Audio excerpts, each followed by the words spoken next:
Okay, well today I'm going to make my famous Italian rum cake, and because tomorrow is my birthday. And every year since I moved here, I found that I didn't like the pastry shops in San Diego, and I make my own cake. And sometimes it's a chocolate cake, sometimes it's a custard Napoleon.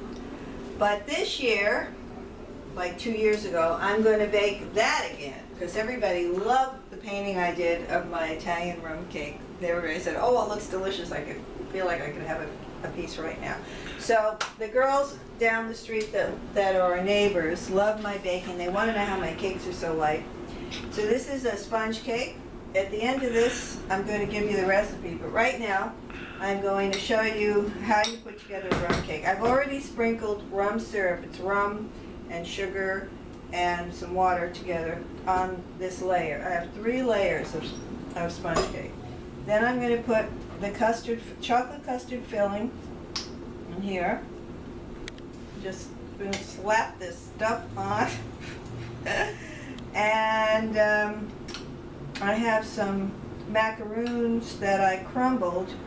And I found that when you put macaroons either in vanilla or chocolate filling and you're making rum cake, and you have to have that rum flavor throughout, either candied cherries, rum, sprinkled with rum, or the crumbled macaroons sprinkled with rum is very good in the filling because it really keeps the rum flavor throughout the cake. So I put a little rum in here, rum syrup, and then I put it into, just crumble it on here.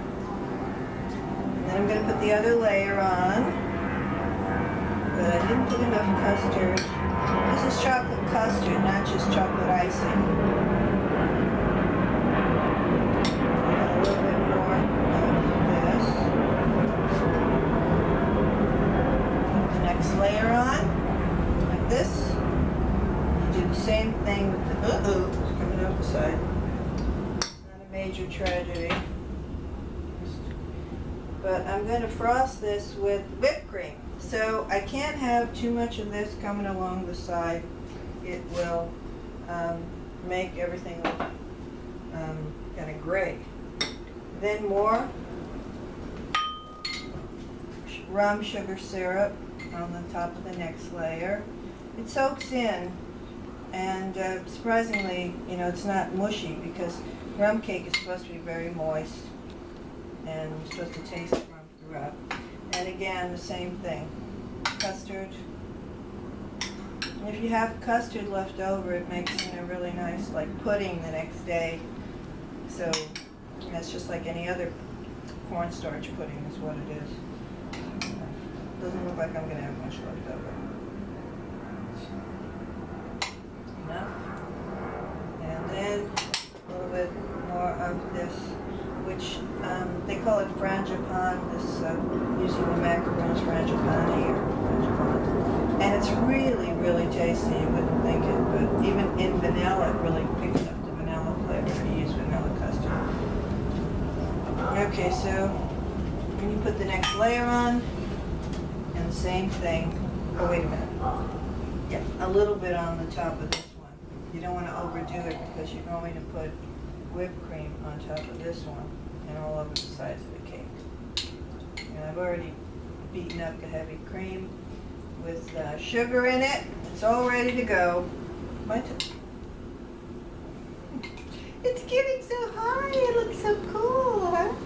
It's pretty. Except I'm dripping chocolate custard on the side. And this cake, once you've completed frosting and everything, it's got to go back in the refrigerator. And otherwise it's gonna... Okay, now I'm ready for the topping. So you put whipped cream all over. Be surprised how people love whipped cream. I was never a big fan of whipped cream. I'm not crazy about whipped cream. But most people I know just love whipped cream. I think I made too much. And I use one of these plastic things.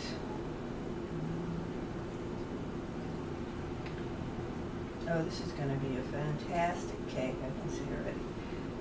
And you want to pile it more on the sides, like towards the edges rather.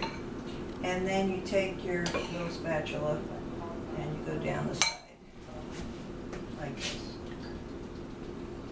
all the way down to the bottom and up again.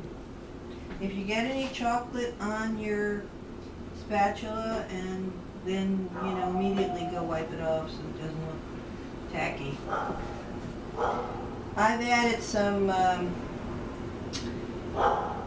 unflavored gelatin to this, so it will hold its shape. It will not sink into the cake and get lost after a couple of days if you have anything left over in the fridge. Okay, so you finish this, then you put strawberries on top, just to decorate it. I don't think I had as much whipped cream as I thought, and this is a lot of whipped cream. Okay. Keep turning it. Oops, oops. Okay. I might have to switch to a regular knife. Oh.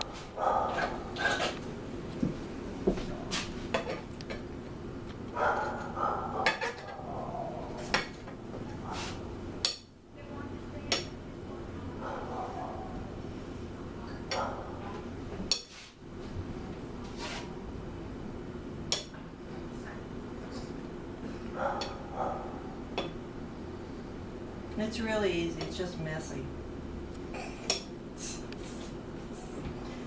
But thank God you can always lick your fingers off. Okay, and if it does get a little mixed in with the chocolate frosting, it could be no tragedy, because you can put some strawberries on top and you'll never know the difference. Okay, a little bit more here, almost done.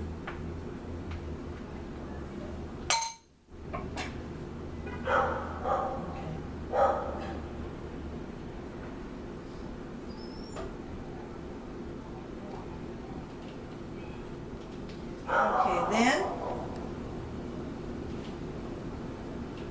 we've got a hole here. A hole over here too.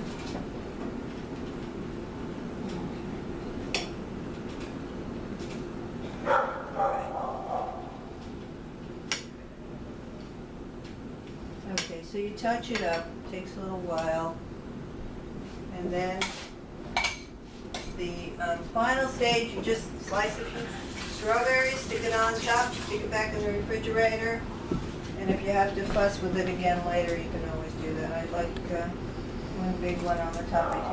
I've already washed these. Take the stems off. You can stick one like that, and the rest of them just basically slice them in half. For my birthday, I put candles in the top. And we'll sing happy birthday tomorrow. This is not until tomorrow. But that's it. Done. You can put some on the sides if you like. I made a mistake here. It doesn't look so good, so I can put a strawberry there. I'll put a strawberry there. I'm very creative here. Yeah. And that's it. Italian rum cake. Don't forget, lots of rum. It's an Italian classic. I am not Italian, I'm Russian, but I love Italian cooking. That's it. Bon appetit. Mmm, delicious. Mmm. Oh, here's the recipe. You can have all the ingredients.